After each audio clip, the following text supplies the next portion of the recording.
I can refer to research that shows that children do better when fathers are involved. I'm actually even a little surprised that research has to tell us that.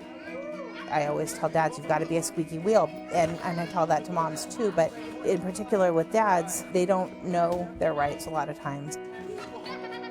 I have seen fathers fighting for their children. I have seen fathers demanding to be heard about their children, and their children need to know that their fathers want them. That's the whole point of this engagement project, is to try and change practice to where they're thinking about the father on the front end and not just rehabilitating the mother to receive the child back again.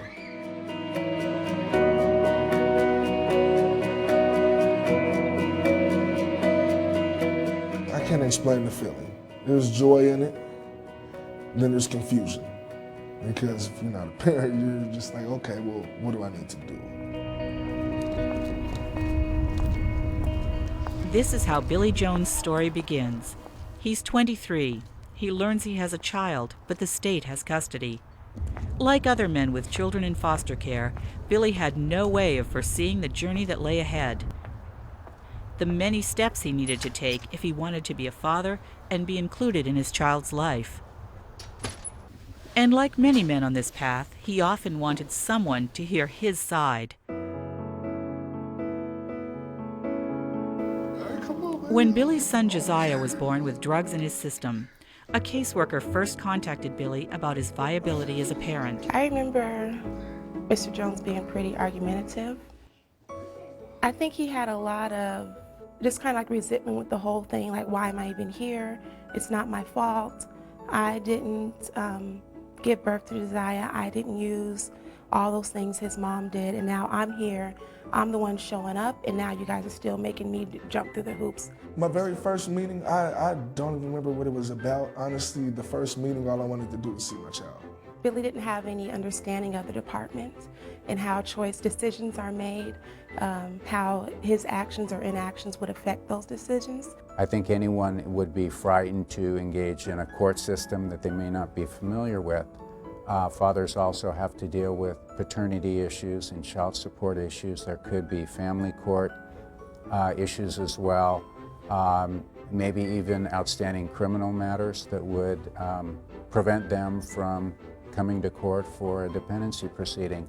And I think caseworkers need to be aware of those issues that are facing fathers.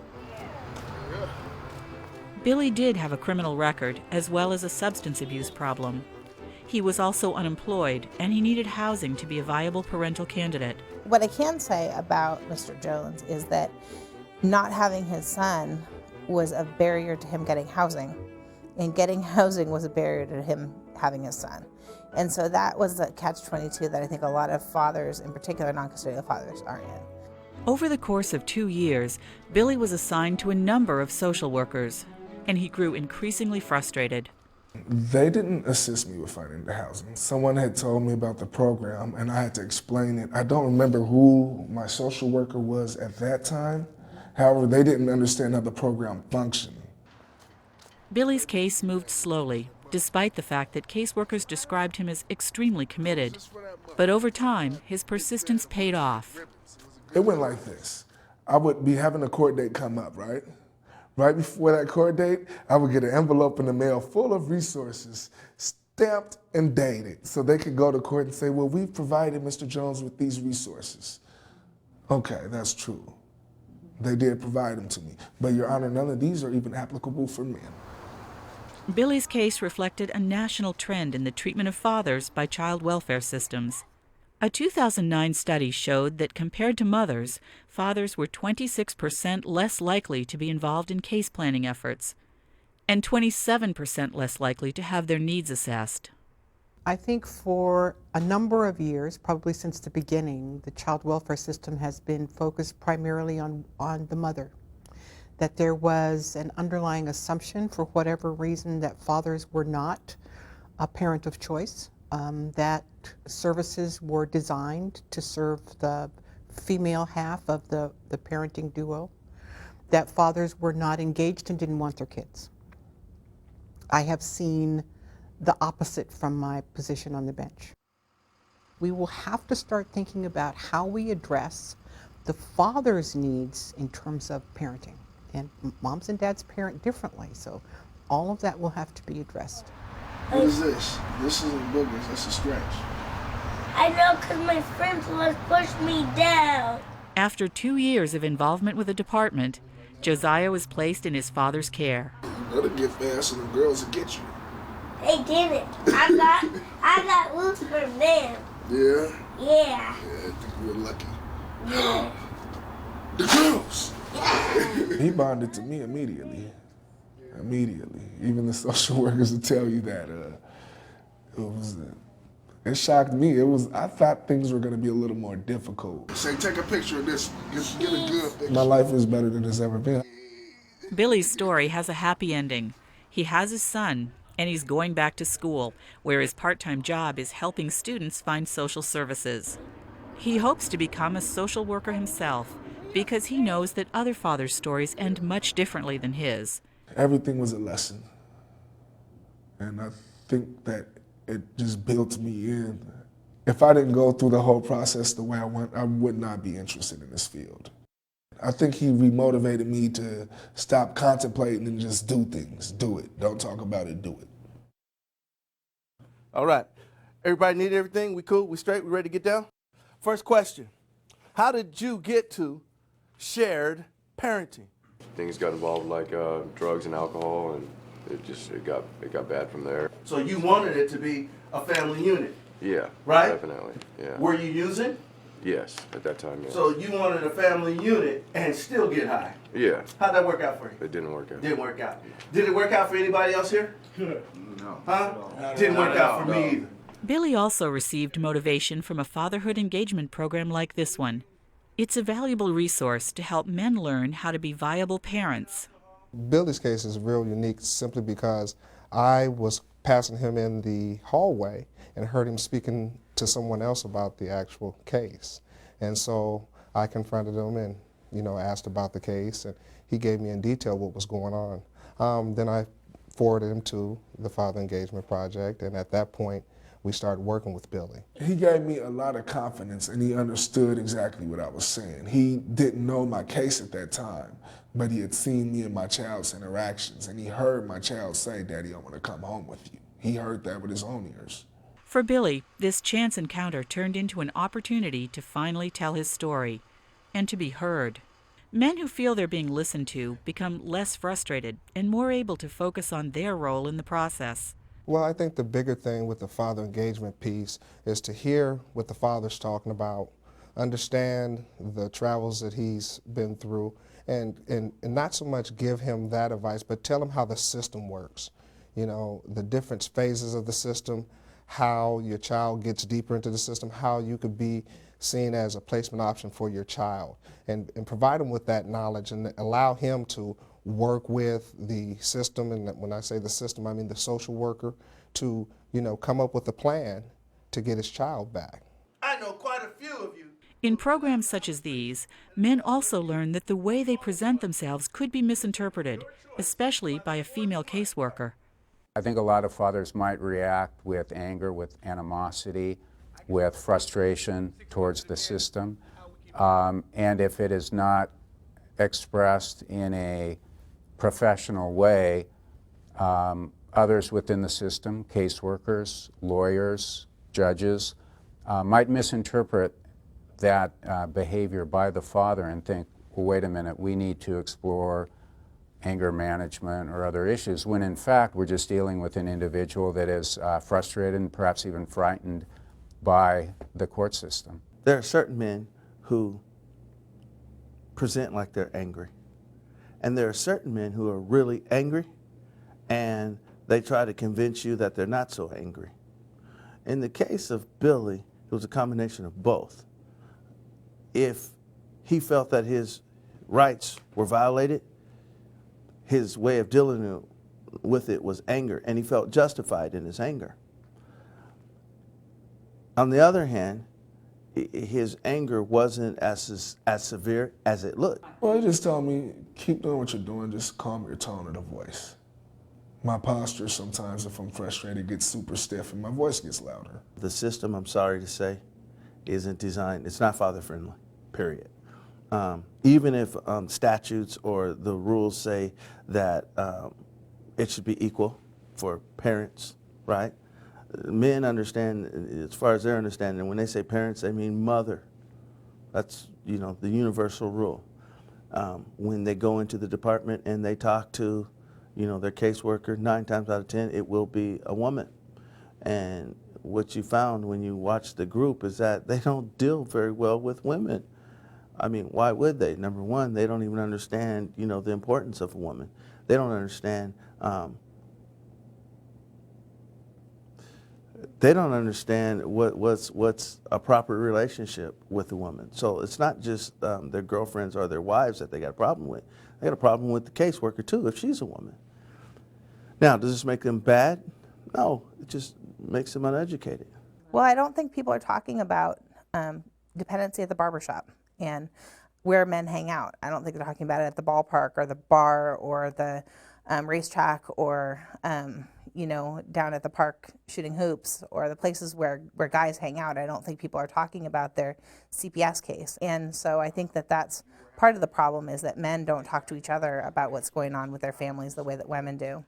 And so they just don't know the system. Billy's Fatherhood engagement program offered 20 weeks of classes that offered tools for navigating the family services process, the court system, how to be an effective parent, and many other topics. However, if father programs aren't available, social workers should fill the gap by providing fathers with similar father-friendly information. Here, the men learn that custody proceedings require a team approach, and they need to know their position. Well, the first thing they're going to do is inform you. You're going to know your roles. You're going to know the phases, the processes. You're going to know some of the biases that you're going to come against, and you get direct experience from hearing it from other men. Say if you go to court and the social worker only brings the negative reports and doesn't send out the positive reports that have been made, how do you go about addressing that issue? Well, first of all, you're in court with them, right? Yeah. Okay.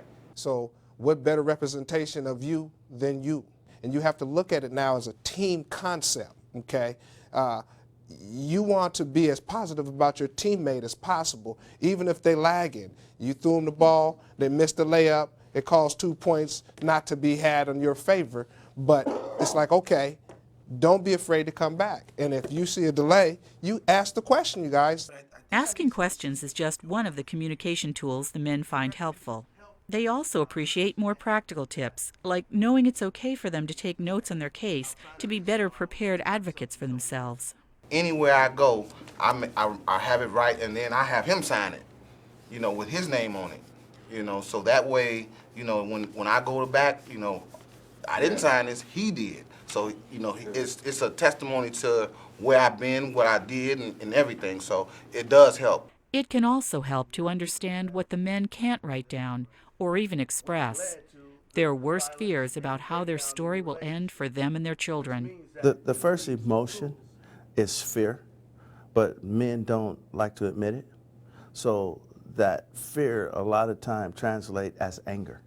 And you've seen where men present themselves in this super tough, you know, macho, I did it my way, and all it is a cover up for absolute fear. They don't have a clue how they're going to get their kids back.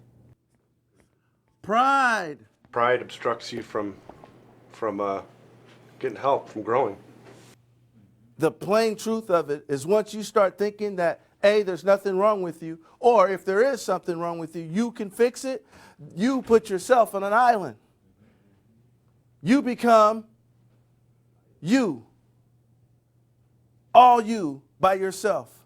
What does any of this have to do with relationships concerning the department? You know, obviously the state must be involved for a reason because I'm here. So I would think that the sooner I understand, you know, their role and my role, I can go on and get to the next phase of my life. And to build on that, I mean, what everyone else has said, you know, is if I can interact with the state in a positive way, then I think that I can interact with with anyone else in a positive way. For me, I had to clean house and start from scratch. I had to get rid of person, places, and things. I had to change behavioral attitude. I had to change the way I think. I had to change the way I process things. I had to incorporate every decision to involve my child. So every decision I make now is this, how's this going to affect me and little Manny? That's the way I did it. And I'm not saying I'm fixed, by no means. I'm not saying I'm fixed. I'm just saying that right now it's working for me. The men in this group are proof that when fathers are told they're valuable to their children, they become much more willing to seek positive change and to be accountable. The reason why I do this work, the reason why I'm so diligent about it, is because I was fatherless. That's what we're changing. And if we can change it, I've changed it for my son. I'm a father, and I'm there. You're changing it for your kids. That's the change that we're talking about, bottom line. Let that be your motivator. Move from that. Let that be the catalyst to do the work that you're doing. Then all the rest of what you guys are asking about will come. But remember, we have broken the chain of fatherlessness in our own families.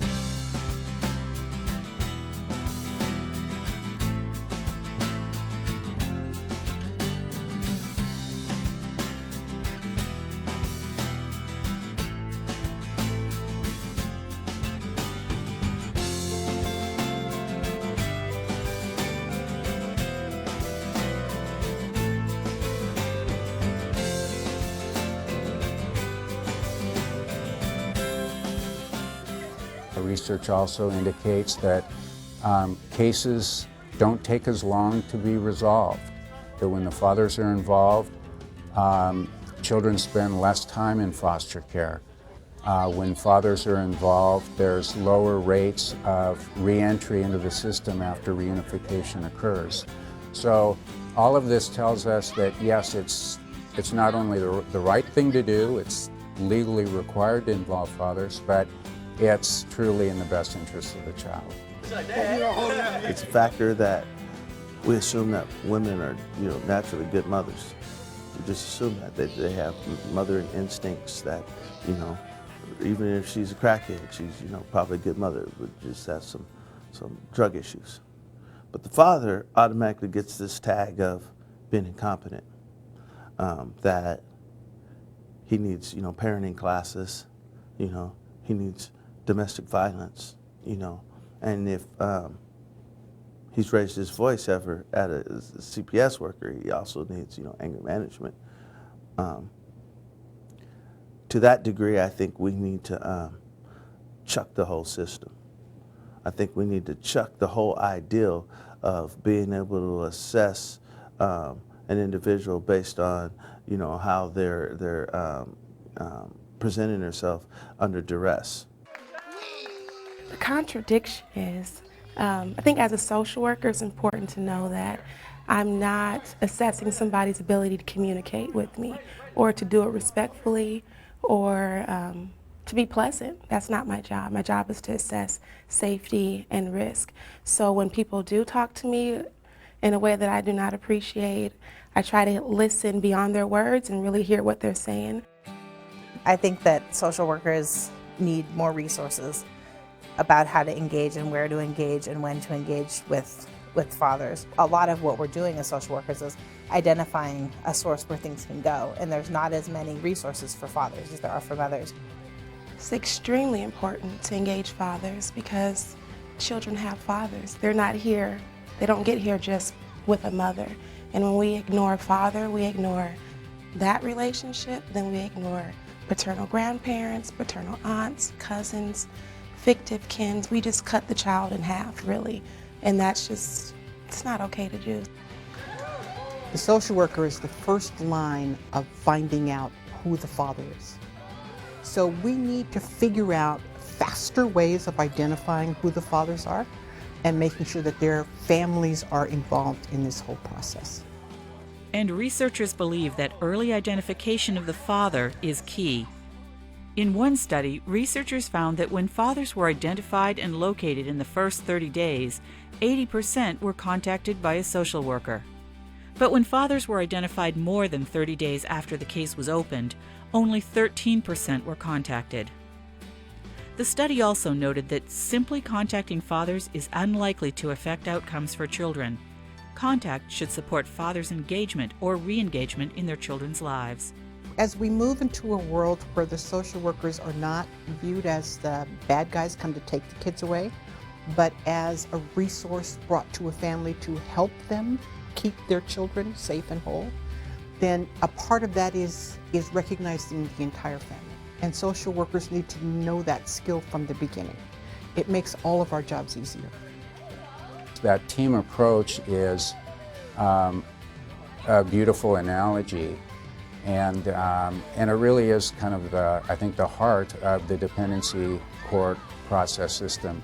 Ideally, it has a common goal, not of plaintiff versus defendant or one side versus another, but everyone working together to identify a suitable plan for the children.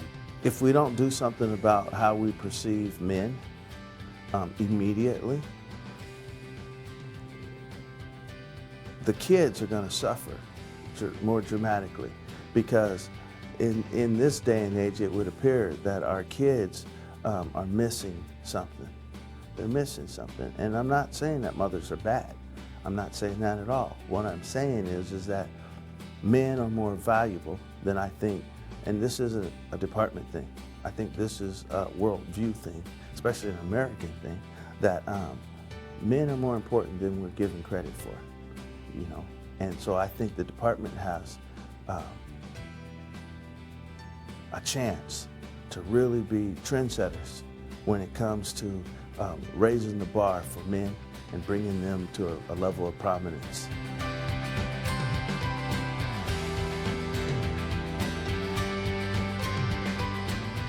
I grew up in foster care, you know. I got taken from my parents when I was 6, and I know what it's like to grow up in the system, you know, and because the only thing you think about is you want your real family, you know, and I know that's what my son wants, and I'm going to do whatever I can to get him back.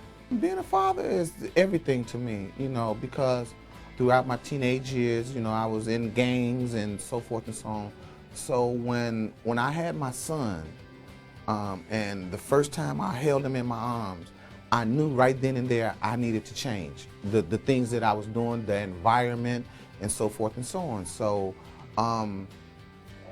they made me who I am today. I think Father's Engagement has pretty much helped me focus on working on me, because without working on me, nothing else would have worked. You know, none of this would have happened. I would not have gotten my kid back. Yeah, she's just changed my life. I'm just so grateful for her that I wake up daily. Both your shoes just fell off. How do we do that? You know, I wake up daily and I'm just so grateful to have her in my life. It caused me to step up and take responsibility and keep taking responsibility. Just him there, his presence, you know, is a constant reminder of we can do this, Dad. You know, this is something that this is something I want to do. My line is straightforward, you know. I might come across some hurdles, but I'm not going to take a step back. I used to say before the situation happened, I don't care if I have a kid, I'm not gonna do nothing. But what did I do? I called the prosecutor's office more times than anyone to get the test. So it just change happens at random times, random places, different people. If we come with the premise that some people really don't want their kid, then we don't give them the opportunity to prove otherwise. If we start from the premise that everyone wants their kid, then we will leave it up to the individual to prove it otherwise.